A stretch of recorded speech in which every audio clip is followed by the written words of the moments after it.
Ladies and gentlemen, colleagues and comrades, good morning and welcome to the very first national symposium organized by the Alternative Futures Research Network, a newly established team of distinguished investigators and academic activists based at the University of Newcastle. Let us start first and foremost with acknowledging the traditional custodians of the land where we meet on today and paying our respect to their elderlies, past, present, and emerging. Lest we forget the tragic history of colonialism and its persisting legacies in our present time, probably in less recognizable forms. Alternative Futures Network can perhaps be considered as a world-first collaboration that not only aims to study and promote a wide range of alternative modes of development beyond carbon, capital, commodity, and growth, but most importantly intends to create common platforms for promoting conversation and association among various post-capitalist visions.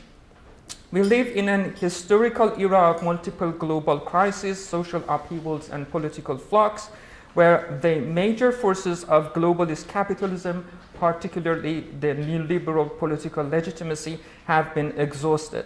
For at least 3 decades, the neoliberal faith in global markets dominated world politics as unimpeded ideology. In 2008, that faith was severely shaken by the global financial crisis. Ensuing austerity has only magnified discontent and even further deepened the neoliberal legitimacy crisis.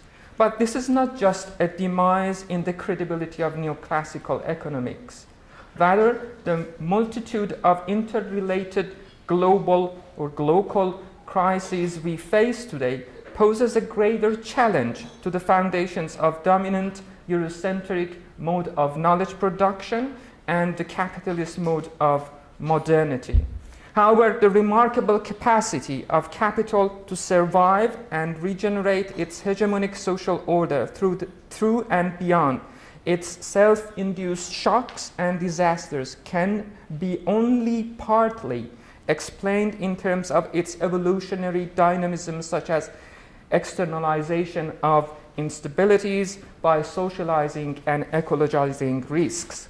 The reason that today we, as intellectual activists maybe, envision the end of the life more easily than the end of capital's supremacy is perhaps somewhat due to our hesitancy in overcoming our fears of facing criticism and building bridges across our ideological affiliations. Surely there is no shortage of transformative practices, utopian visions, and transition theories, but perhaps the most challenging dilemma of our time, confronted by the progressive forces of history, can be formulated in this way.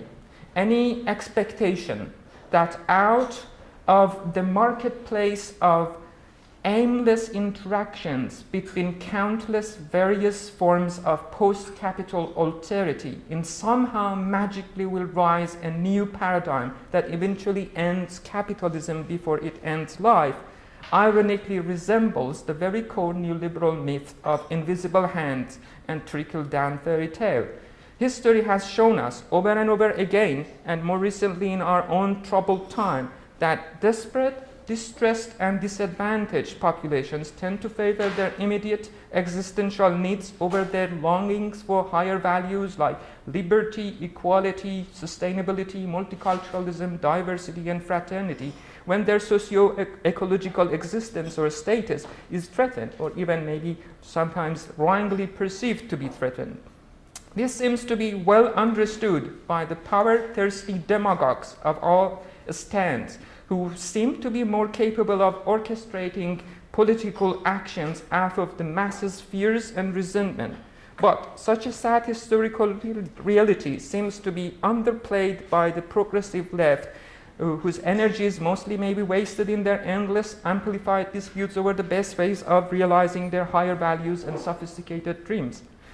On the one hand, many of the initiatives and ideas that are branded as post-capital alternatives are in fact no more than partial alterities within the capitalist structure.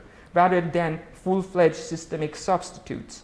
On the other hand, those utopian visions that aspire to design such fully fledged systemic replacement, or at least formulate new universal principles, run the risk of manufacturing new hegemonies.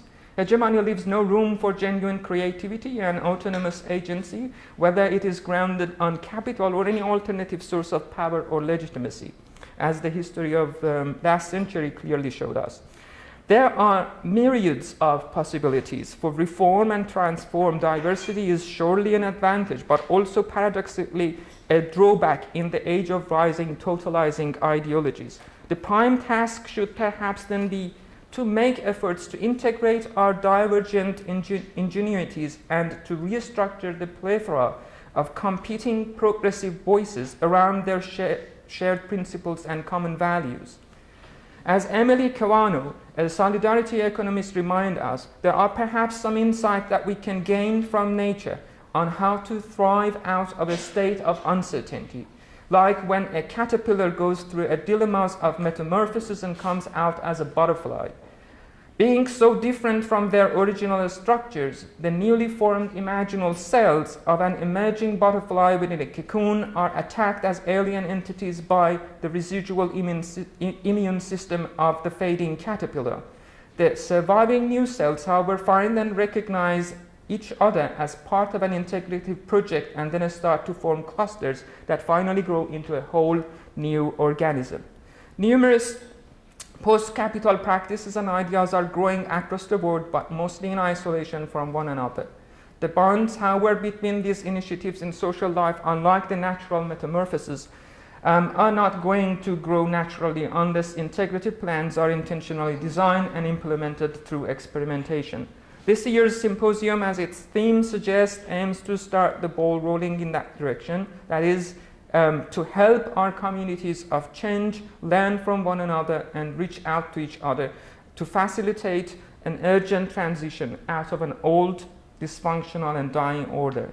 My name is Hosseini, and I'm privileged to welcome you all to this two-day event on behalf of the Alternative Futures team.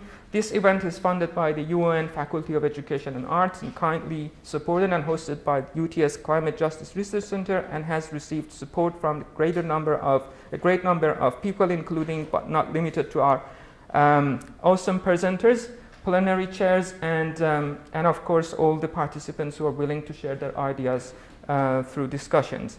I also wish to express my special thanks to two young and energetic undergraduate students from UN, Sarah Thurgood and Michael McDonough, you know him through his emails, for all their very helpful efforts in organizing the event. Let's then start the amusing journey out of our own maybe self-comforting ideological cocoons by sharing our thoughts, learning from one another, exposing ourselves to criticisms maybe, and exploring ways of creating harmony across defining lines. Okay, I think that we can perhaps now start our opening session, but let me again introduce our speakers, the keynote speakers. We'll start our today's event with opening session entitled Towards Cooperative and Earth-Centered Ethical Futures with two keynote speakers, Professor Emerita Raven Connell from the University of Sydney and Dr. Michelle Maloney from Australian Earth Laws Alliance and New Economy Network Alliance, Australia.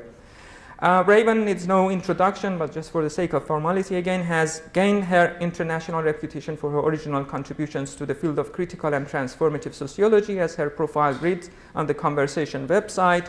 Raven is a fellow of the Academy of Social Sciences in Australia, a recipient of American Sociological Association's Award for Distinguished Contribution to the Study of Sex and Gender, and of the Australian Sociological Association's Award for Distinguished Service to Sociology in Australia. Raven's book, Southern Theory, published 2007, perhaps one of the most relevant relevance to this event, discusses theories unfamiliar in the European canon of social science and explores the possibility of genuinely global social science. Across these fields, Raven has tried to make social science relevant to social justice, becoming involved with campaigns, teachers' unions, and social movement activists to bring research to bear on public policy. and strategies of social change. Michelle, our second speaker, a remarkable civil society activist, has a PhD in law from Griffith University, Australia. She has more than 25 years of experience creating and managing social justice, community development, and ecological justice programs, including 10 years working with First Nations peoples in Queensland on social justice and cultural heritage projects. As co-founder and national convener of Australian Earth Law Alliance, Michelle designs and manages programs, partnerships, and events, including a People Tribunal for Community and Nature's Rights. I now hand over the microphone to our first speaker, Professor Raven Connell, please. Thank you.